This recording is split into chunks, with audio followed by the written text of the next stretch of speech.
Bismillahirrahmanirrahim. Assalamualaikum warahmatullahi wabarakatuh. Alhamdulillahirabbil alamin. Walhamdulillahilladzi ja'ala syahrul Ramadan syahrul mubarak.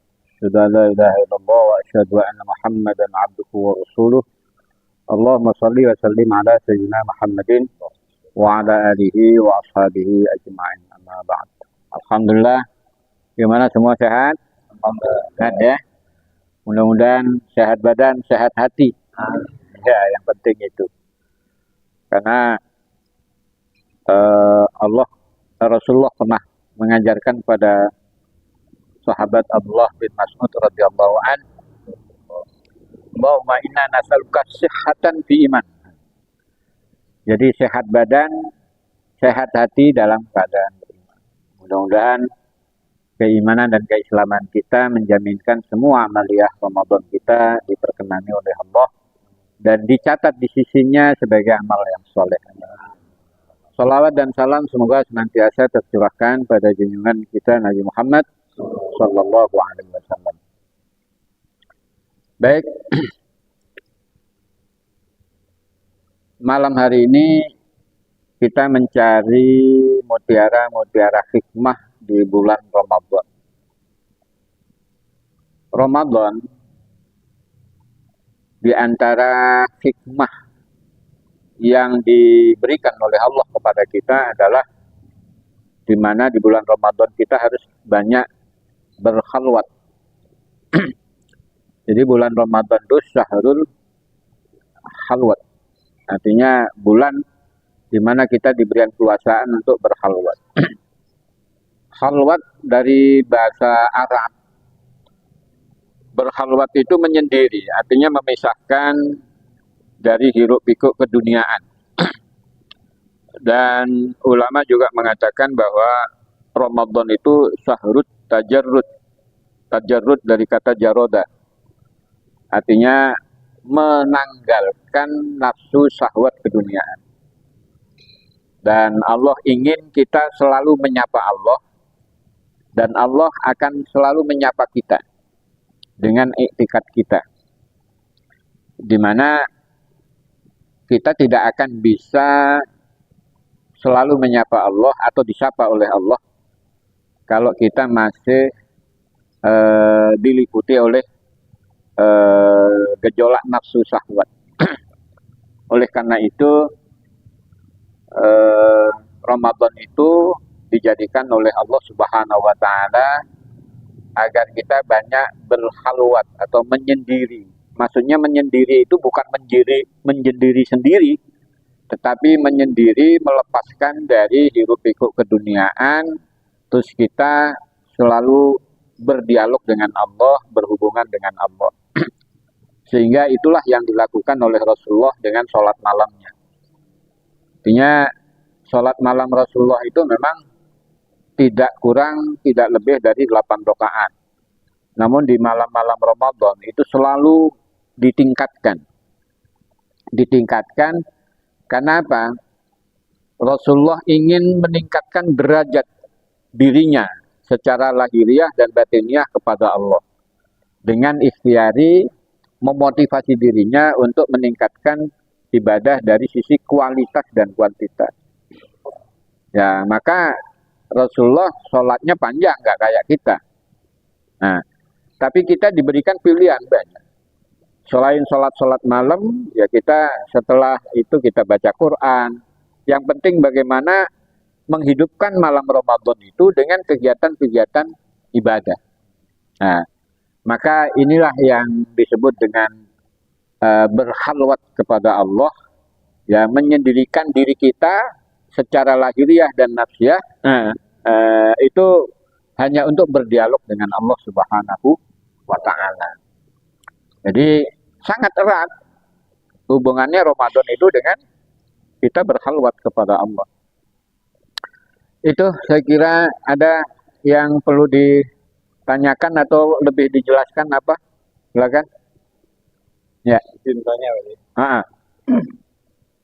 Kita ini sering di awal Ramadan itu sudah niat ini bulan Ramadan ini saya harus berhasil.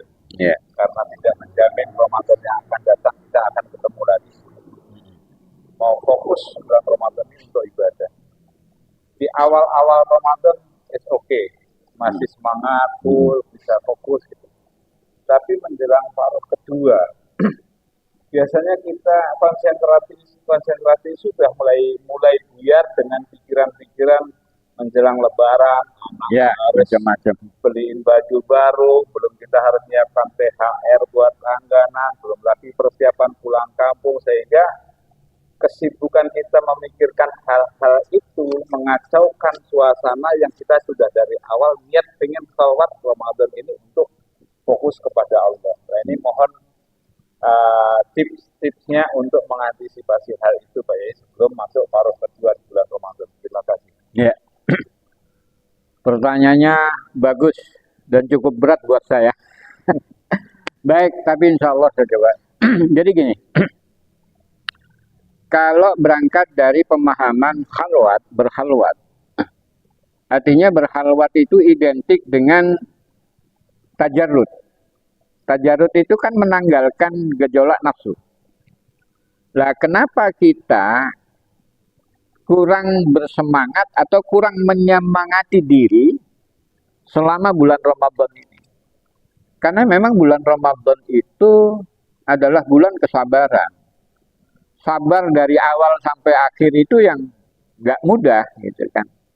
Maka oleh karena itu, bahwa bagaimana supaya khalwat kita berhasil, penyendirian kita berhasil, dan dilihat oleh Allah, kemudian diridai oleh Allah, lantas Allah mencurahkan rahmat dan barokahnya.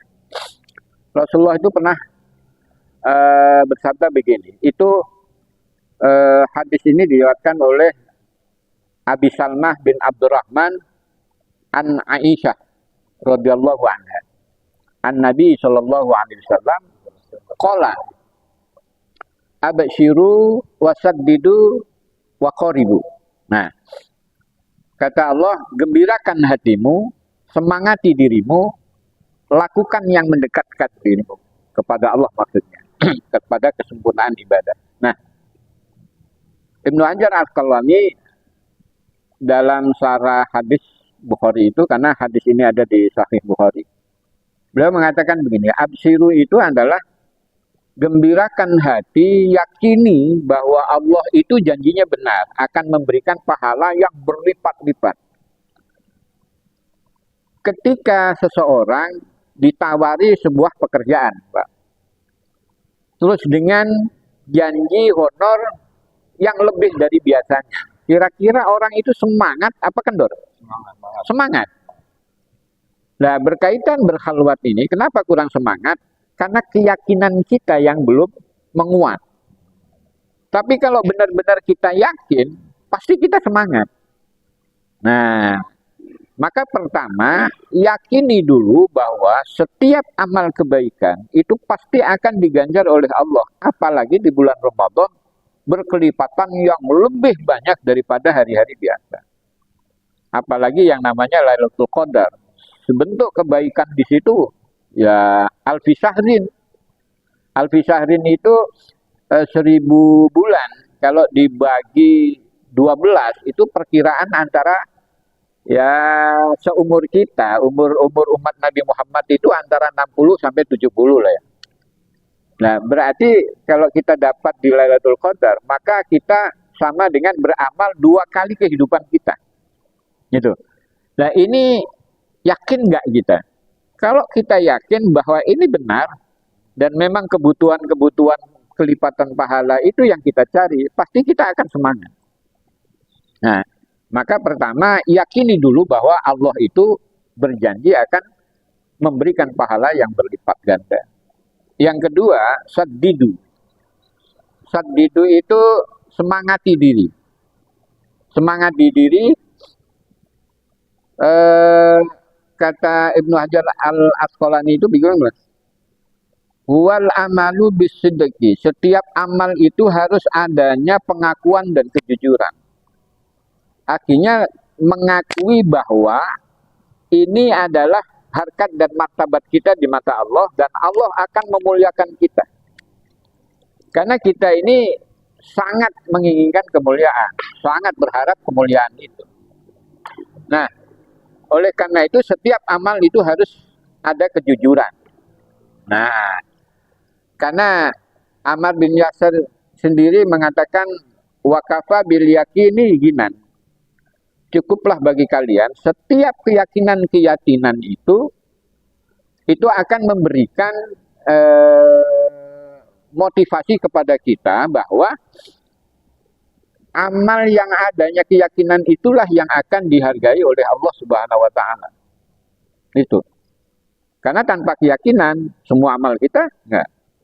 Kenapa? Ketika Rasulullah mengatakan abshiru wasaddidu wa qaribu, itu Rasulullah nerusin begini, fa innahu la yudkhilu ahadal jannata amaluhu. Karena tidak ada satu orang pun di antara kalian yang masuk surga itu karena amal.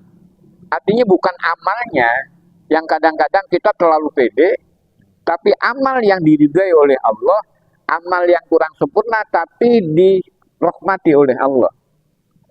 Makanya ketika Rasulullah mengatakan itu, walau anta ya Rasulullah, walaupun aku.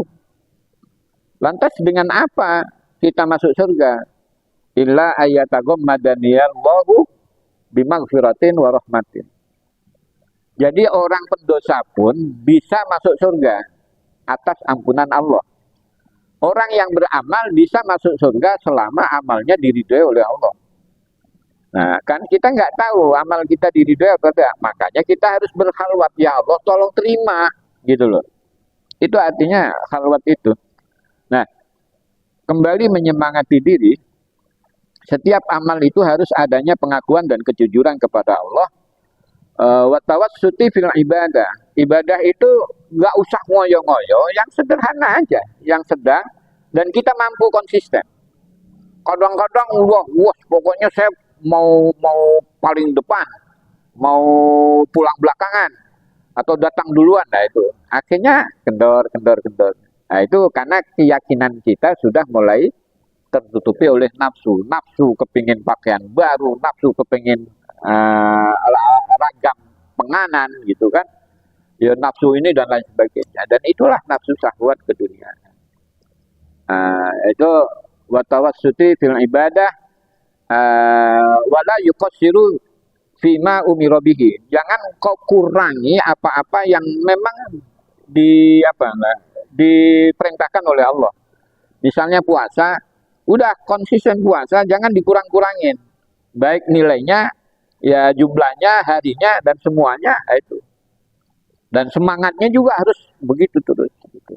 Wala yatahammalu minha ma la yutiquhu, dan kamu gak usah membebani sesuatu yang berat. Kalau ada orang yang wih mantep ini hebat, ya belum tentu kita mampu. Maka sesuai dengan kemampuan. Karena kembali pada absiru tadi, walaupun ente lebih dikit dari orang lain, gitu, walaupun ente lebih dikit dari orang lain, tapi Allah akan melipat gandakan. Dan jangan menghitung kelipatan itu. Sudah dibayangin. Nah, kemudian min ghairi ifratin wala tafritin, sehingga dengan itu kita akan meninggalkan sesuatu yang berlebihan dan juga mengabaikan. Gitu. Ya beda makna melebihkan ibadah, itu beda. Berlebihan itu maksudnya kadang-kadang amal kita jadi sombong. Wah, saya kemarin di sono tarawih 20, ente berapa? 8. Nah, saya 20. Lah akhirnya kan bukan itu maksudnya. Kalau berkhalwat kepada Allah, ya Allah kalau kurang. Nah, kemudian Rasulullah mengatakan waqaribu. Waqaribu itu kata Ibnu Hajar Al-Asqalani, illam tastati ul akhda bil akmali. Bila kalian tidak mampu mencapai kesempurnaan dengan amalmu, fa'malu bima yuqarribu minku. Maka berbuatlah sesuatu yang mendekatkan sempurna. Karena intinya itu adalah usaha. Dan Allah nggak maksa. Tergantung usaha kita. Dan makna khalwat itu coba lepaskan, menyendirilah kita, artinya menyendiri hanya kepada Allah. Udah urusan rumah tangga, urusan ini, makanya sampai ada di Ramadan itu sunnah muakkad i'tikaf. Bahkan sampai Allah itu mengatakan wala tubashiruhunna, gitu kan, wa antum akifu fil masajid. Jadi kita nggak boleh ngumpulin istri, ngumpul sama istri selama artinya berpikir tentang istri sementara kita beriktikaf. Memang sunnah, tapi iktikaf itu adalah bentuk khalwat kita kepada Allah, memisahkan dari segala. Makanya kembali pada tajarrud itu, melepaskan semua keterkungkungan kita terhadap syahwat itu. Saya kira itu, mudah-mudahan khalwat kita senantiasa diridhai oleh Allah Subhanahu wa taala, dan kita senantiasa bersemangat dengan mempertahankan keyakinan bahwa semakin akhir Allah menyediakan kemuliaan-kemuliaan dan keberkahan yang lebih besar. Amin ya rabbal alamin. Barakallahu li wa lakum. Wallahul muwaffiq ila aqwamit thoriq. Assalamualaikum warahmatullahi wabarakatuh. Waalaikumsalam warahmatullahi wabarakatuh.